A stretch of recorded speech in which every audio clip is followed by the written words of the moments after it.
ठीक साडे मोटन जणे मैडम सवे आया सुध में नवा नादर शाह काने का तारीख में वेड़ सवा विवाह मता सोचो सा मता मोटो मागता मुझो सद जो प्रेसिडेंट शायद बाहर इंटरव्यू ॾियण वियो आहे ऐं उन सां गॾु असांजे चइनि ज़िलनि जा सदर साहब मुंहिंजे भरिसां वेठा आहिनि जनरल सेक्रेटरी साहब वेठा आहिनि यूनिटनि जा तालुकनि जा सदर साहब वेठा आहिनि सभिनी खे लाड़काणे अचण ते भलीकार चऊं था साथियो साईं गुलाम रसूल उमर साहब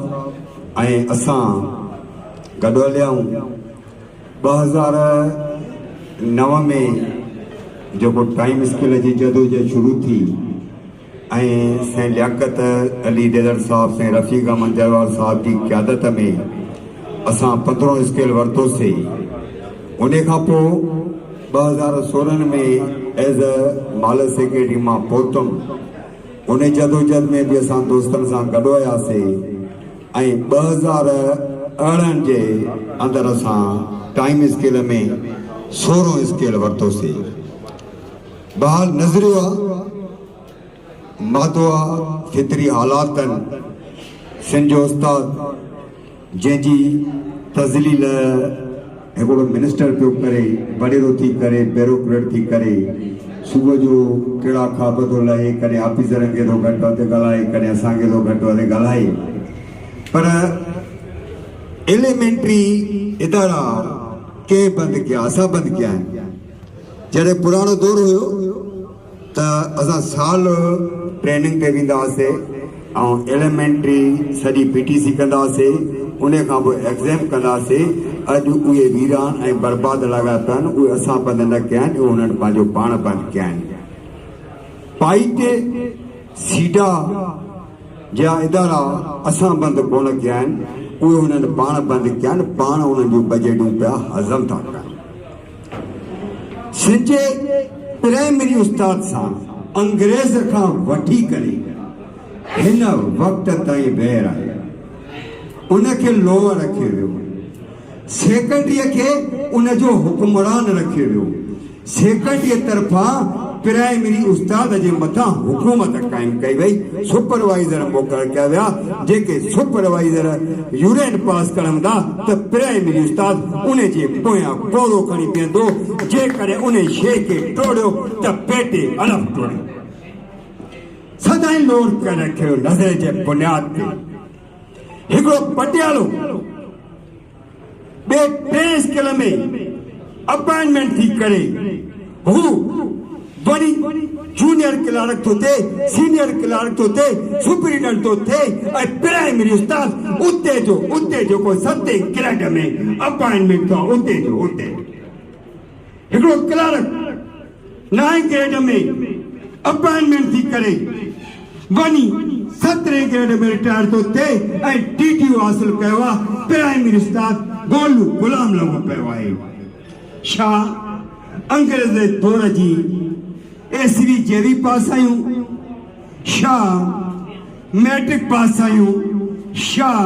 सेकेंडरी क्लार्क पटे वाले जेका डिग्री वरिती ऑक्सफोर्ड मां वरिती ऐं असां छा लतीफ़ मां वरिती डिग्री बि साॻियूं इदारा बि साॻा सिंध बि साॻी तुर ॿियो रुख जेको तव्हां कयो आहे प्राइम उस्ताद जेको पैदा कयो आहे उहा तव्हांजी चाह न आहियूं असां वॾेरे जा गुलाम न आहियूं कंहिं बि जागीरदार जा गुलाम न आहियूं कंहिं बि भोतार जा गुलाम न आहियूं असांजो मर्तबो तव्हां खां लख दफ़ा वधीक आहे असां उस्ताद आहे जेको असांजे पाशे ते लत थो ॾे उहो उस्ताद जो मन कराए सरदार शाह लाइव अच पेटियल बि टीम ठाहे थी असां बि टीम ठाहियूं था लाइव अच सिंध जा स्कूल बंजर थी विया आहिनि शितूं किरी पयूं आहिनि उस्ताद ज़ख़्मी था थियनि ॿार ज़ख़्मी था थियनि पर तोखे परवाह न आहे तूं किरोड़े अरबन जा बंगला उमरकोट में चोरी वेठो आहे काॾे वई बजट सिंध जी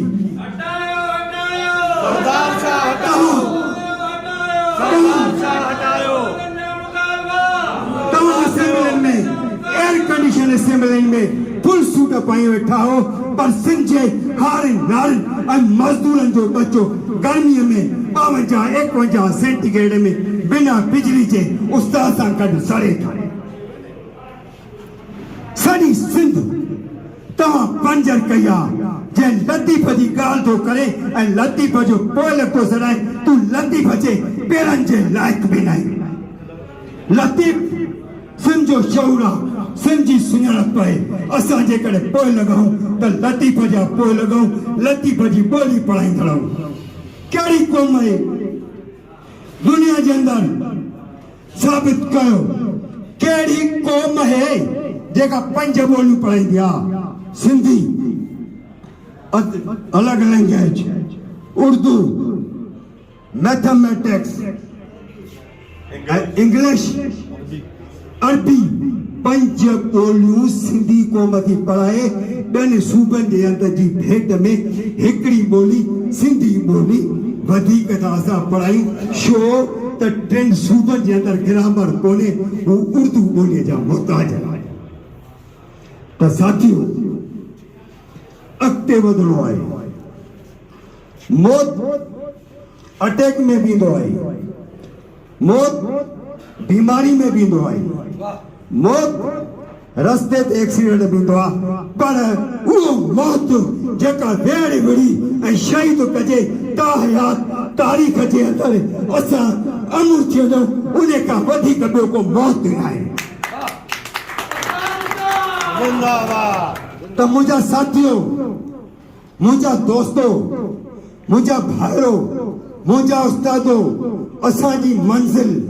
अॻिते वधणा मसला कॾहिं बि ख़तम न थींदा। इख़्तिलाफ़ फितरी आहे, हर मादी शइ जे अंदरि इख़्तिलाफ़ आहे। का बि शइ रखी